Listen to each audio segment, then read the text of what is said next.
ஒரு கிராமத்துல ஒரு சின்ன பலசரக்கு கடை இருக்கு. அந்த கடைக்காரரு ரொம்ப நல்லவரா இருக்காரு. அந்த கிராமத்தையே தன்னோட குடும்பமா எண்ணி எல்லார் மேலயும் அன்பு செலுத்துறாரு. யாராவது கடனுக்கு பொருள் கேட்டாலும் உடனே அவரு கொடுத்துருவாராம். அந்த கிராமவாசிகள் எல்லாருமே அவர்கிட்ட தான் எல்லா பொருளையும் வாங்கிட்டு இருந்திருக்காங்க. இவர் இயல்பாவே மதிய நேரத்துல வீட்டுக்கு போய் சாப்பிட்டுட்டு வர்றதுதான் வழக்கம். அந்த சமயத்துல தன்னோட கடைக்கு யாராவது வந்தாங்கன்னா அவங்க காத்திருக்க கூடுமே அப்படிங்கறதுனால அவர் எப்பயுமே கடைய அடைக்கிறது இல்லையா. யாராவது முன்பின் அறிமுகம் இல்லாம யாராவது புதுசா வந்தா கூட கொஞ்ச நேரம் என்னோட கடையை பாத்துக்கங்க, நான் வீட்டுக்கு போய் சாப்பிட்டுட்டு வந்துடுறேன் அப்படின்னு சொல்லிட்டு கிளம்பிடுவாராம். அன்னைக்கும் அதே மாதிரி அவரு கடை முன்னாடி ஒருத்தர் வந்து நிக்கிறாரு. அவர் யாரு என்னன்னு இவருக்கு தெரியாது.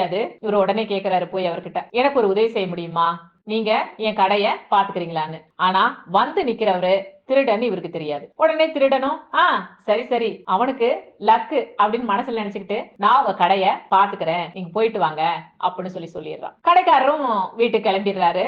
இவரு இப்ப திருடன் வந்து கடைக்குள்ள இருக்காரு.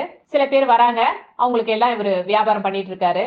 கல்லாப்பெட்டி திறந்தே கிடக்கு. இத பாத்துட்டே இருக்காரு அவரும். இப்படி பாத்துட்டே இருக்கும்பொழுது என்ன ஆகுது அப்படின்னா, அதே சமயத்துல திருடனுக்கு தெரிஞ்ச நண்பன் அந்த கடைக்கு வந்துடுறாரு. அடே, நமக்கு இதை விட சூப்பரான சந்தர்ப்பம் நமக்கு கிடைக்காது, உடனே இங்க இருக்கிற பொருள்களையும் பணத்தையும் எடுத்துட்டு ஓடிடலாம் வான்னு சொல்றாரு. ஆனா திருடனுக்கு என்ன ஆச்சுன்னு தெரியல, மனசு கேட்கல. நம்மள நம்பி இந்த கடைக்காரரு கடையை திறந்து போட்டு போயிருக்காரு, நம்ம இந்த தப்ப செய்யக்கூடாது அப்படின்னு சொல்லி திருடன் நினைக்கிறாரு.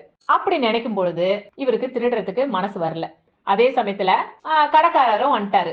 வந்த உடனே இவரு மனசுக்குள்ளார ஒரு குற்ற உணர்ச்சி இருக்கு. நீங்க உங்களோட பொருள் எல்லாம் கரெக்டா இருக்கான்னு பாத்துக்கோங்க, பணம் எல்லாம் சரியா இருக்கான்னு பாத்துக்கோங்க அப்படின்னு சொல்றாரு. அப்ப சொல்லும் பொழுது, நான் உங்களை நம்பிதானே இந்த கடையில விட்டுட்டு போனேன், அப்போ நான் ஏன் அதை பார்க்கணும், அதெல்லாம் சரியாதான் இருக்கும் அப்படின்னு சொல்றாரு. அப்படி சொன்ன உடனே இவருக்கு ரொம்பவே தாங்க முடியல. ஒரு நாள் தான் உங்களை மாதிரி ஒரு நல்லவரை நான் சந்திச்சேன், அந்த சந்திச்ச நொடியிலேயே என் மனசு ரொம்பவே மாறிடுச்சு.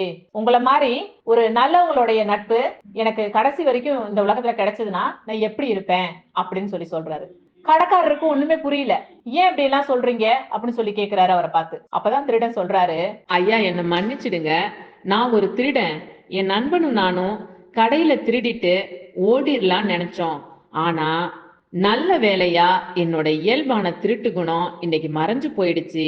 இனி ஒரு நாளும் நான் திருட மாட்டேன் அப்படின்னு சொல்லிட்டு அழுகிறான். கடைக்காரரோட கால்ல விழுந்து வணங்குறான் அந்த திருடன்.